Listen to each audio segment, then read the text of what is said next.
Okay, isang palang araw mga teknik at meron man tayong i-repair dito na isang power distribution or power distributor na ang brand ay Foreman, gawang USA mga teknik. At ang kanyang model ay PL Plus E2. At tinignan ko sa internet yun ang function niya. Ito pala ay isang protection din. Unang-una, parang finifilter niya yung mga unwanted signals sa ating power supply para malinis yung kanyang power na ipinoprovide sa ating mga equipment like sa mga amplifier, di ba? Pag medyo hindi maganda yung kanyang power source, may mga humming o di kaya maingay. So ito yung function niya. Finifilter niya yung mga unwanted na signal galing sa ating power. Tapos meron siyang power protect na in case na may nagpa-fluctuate sa ating power source. Halimbawa 240 kasi ang supply natin dito. Ngayon kung halimbawa bumaba or tumaas yung ating mga power input, nagpo-protect siya. Meron siyang switching na nagka-cut off para hindi magbigay ng output. At yun nga ang complaint yan, ang kanya rito yan, yung kanyang input is 240, 235, 240. Yan. At ang complaint nila is hindi gumagana yung kanyang yung kanyang switch. Parang naglulus yung switch. Yun yung kanilang complaint. Niya yung output to be 230 volts. Yan. So, at dito may monitoring siya sa harapan kung ano yung status ng line input niya, line voltage. Kung bumaba or tumaas. So, ngayon ang problema is naglulus lang daw tong switch. Tingnan natin kung may output. Yan. Tapos pag pinower on, ayan. Ayan pala yung on niya. Ayan o, mayroong ilaw. So tingnan natin kung may output. Then mahalaga naman yung output. So gamitin natin itong ating multimeter, volt AC. Nawawala yung ilaw, pero check natin kung meron siyang output dito sa kanya.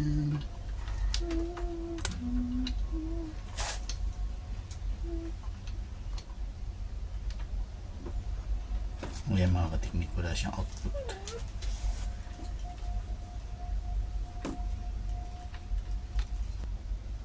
Wala siyang output. Talagang may problema. Wala siyang output. Kasi sinubukan ko na rito sa line. Merong nakaka-measure naman. Akala ko sira itong aking multimeter. So buksan po natin mga teknik.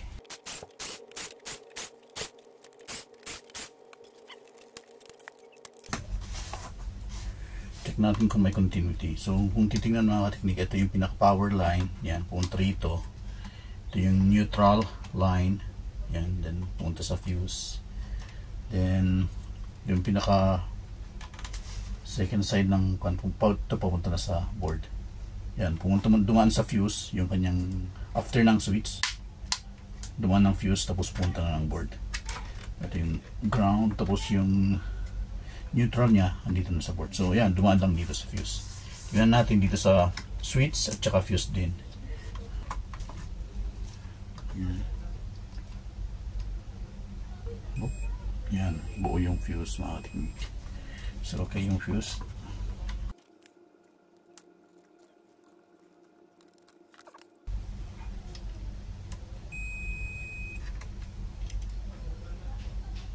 Yun. So confirm yung neutral ang supply yung kanyang neutral. Gusto ko lang malaman kung meron siyang output. Irerekta ko lang tong neutral niya dito sa irerekta natin tong neutral. Yan. Tapos ito yung line.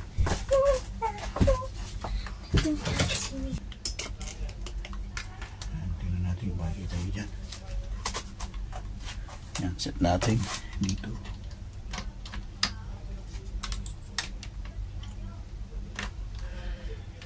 Yan. Yan, tingnan natin kung mayroon siyang output. Ay, wala rin. Ito yung pinaka-input natin. Ayan o. Meron tayong input mga teknik.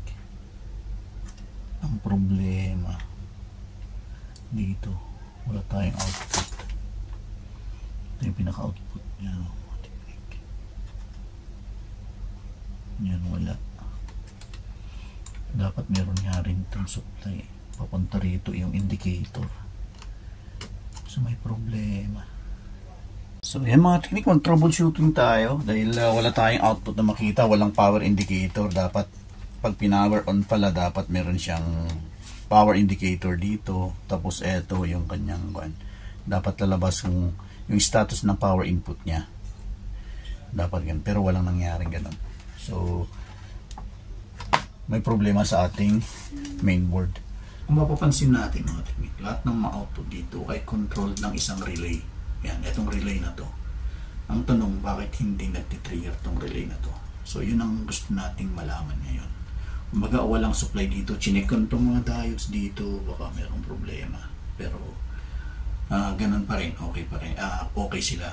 So kailangan natin tanggalin lahat ng load, tapos buklatin natin to. So yan, tanggalin natin yung mga load.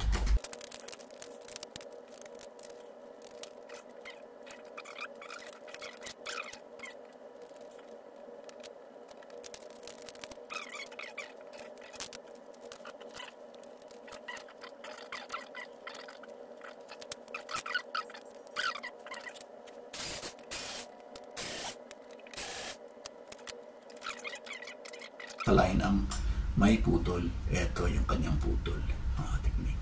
So controlled siya ng isang relay. Yan yung ating relay. Ngayon ang tanong, ito kasi yung supply ng relay. Bago siya mag-trigger, mayroong supply, magsusupply sa kanya. So nang saan nanggagaling yung supply niya, nanggagaling din dito mga teknik.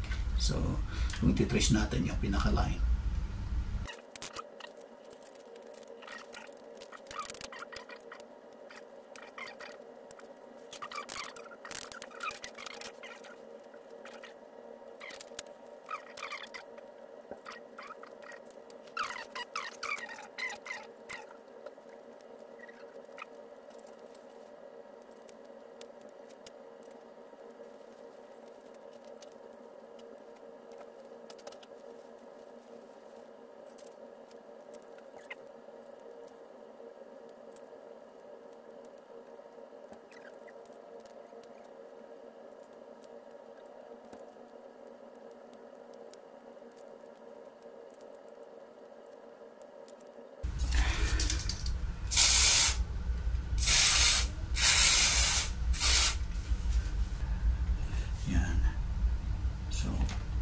natin yung supply mga teknik. So pansinin natin. So ito yung diode, tapos dito. Tapos ito yung resistor na limiter. So mapapansin natin mga teknik. Ayan o. Saan siya tumakbo? So mula rito, ayan yung kanyang linya. Kitang-kita mga teknik.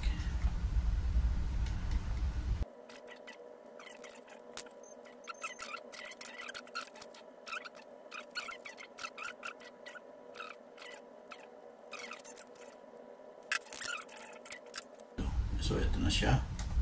Ito yung negative. Dito na siya. Yan. 24 tapos punta rito. Ayan. So okay yung supply. Tapos dapat i-distribute na rito. So mayroong 12 volts dito. At dito naman meron siyang 2 volts. So parang napakalit ang voltage dito. Dito meron siyang 12 volts.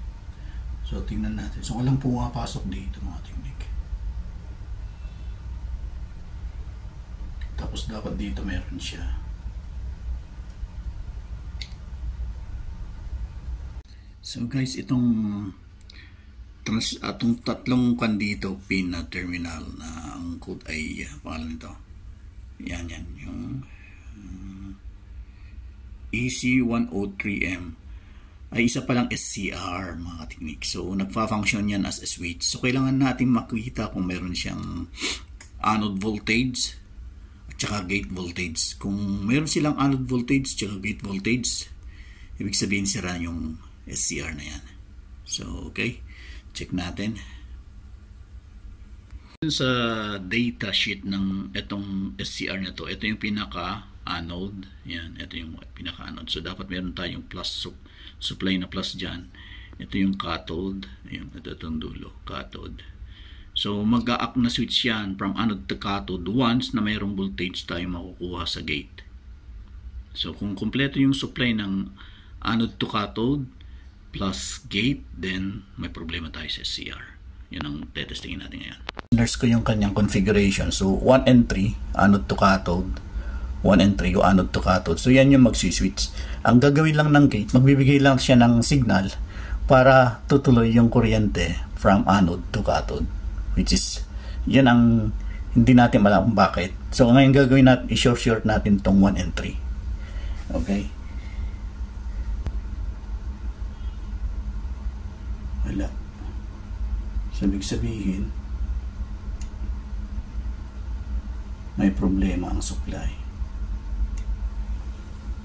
Tapos may problema ang supply. So since may problema ang supply, ang gagawin na lang natin, i-jumper na lang natin to. Last option natin. Last option.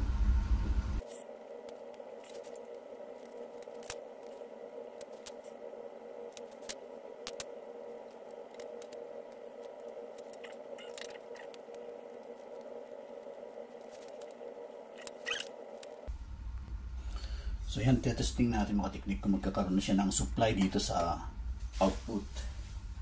Yan, saksak natin. Yan, may musok ba? Yan, so dito tayo sa output mga teknik. So AC po tayo. Yan.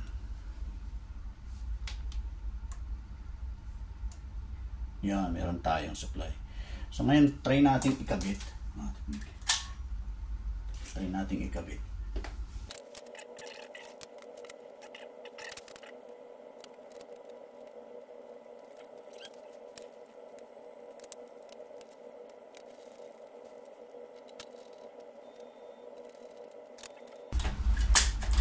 Yan. 1, 2, 3. Yan, may ilaw na mga teknik. Yan. So, umiilaw na siya mga teknik. Praise God. Okay na siya. So, tama yung kanyang supply. 240. Ayan, 240. Indicator lang yan. Ayan. Tapos, tignan din natin tong kanyang mga ilaw dito. Kung gumagana. Tapos, tignan din natin yung kanyang mga pan. Ito yung kanyang dimmer. Ayan. Kung makikita niyo mga teknik. Umiilaw na. Ayan. Dimmer, yan. So gumagana siya mga teknik. So praise God at okay na po siya. So yun lang talagang problema yung relay plus eto nasira. Ngayon tingnan din natin yung mga output niya. Yung mga output niya, tingnan natin.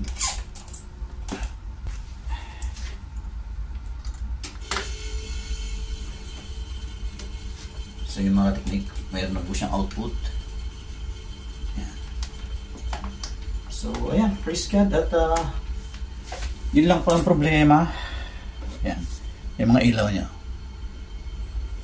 So, hanggang dito lang muna tayo mga teknik. Tanungin muna natin yung may-ari kung papayag siyang bumili ng ganito. Kasi minsan, ginawa lang natin remedyo actually. Niremedyohan lang natin. So, okay na po siya. At tingnan din natin pala dito sa harap kung mayroon siyang output dito. Yan, meron din siyang output mga teknik. So goods, thank you Lord. At okay na po siya. Yan, yung ganda yung kanyang ilaw. Sagad natin. Yan. So yung switch hindi po gumagana. Nakarekta lahat. Pwede ko rin ibalik tong switch pero yung ilagay ko na lang yung mute, yung lang, yung pinaka line kasi yung isang linya niya kasi kasi ito double pole, single throw. Hindi pa rin naman yung ginawa natin. Do ang kasi nung na yun. Yung triggering niya dito sa protection palagay ko. Magbibigay siya ng indicator kung may extreme voltage or kasi dito siya nakakonect sa itong pinaka-indicator ng protection okay at extreme voltage.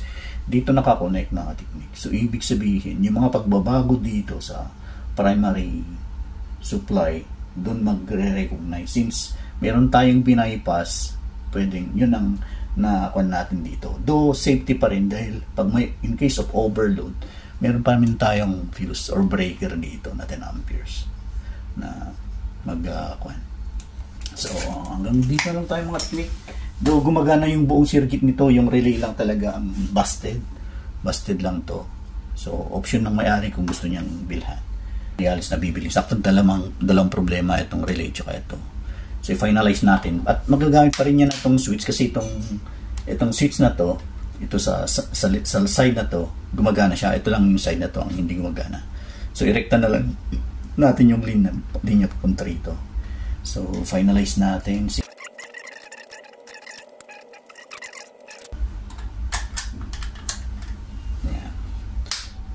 Yan, technique. So gumagana yung kanyang power switch.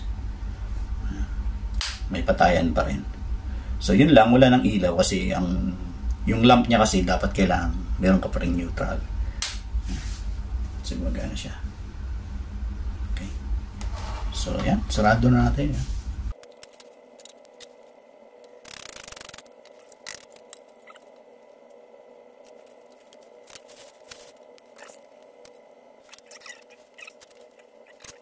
So ayan, so yun lang po mga techniques ang kailangan maintindihan natin kung ano talaga kung paano magtrabaho yung circuito bago natin mapagana. Yan, salamat sa Panginoon sa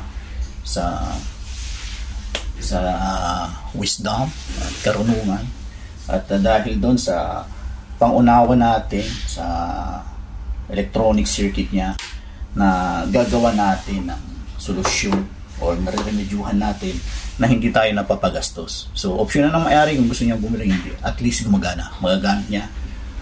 At safe pa rin kasi relay lang naman yun yung bumigay.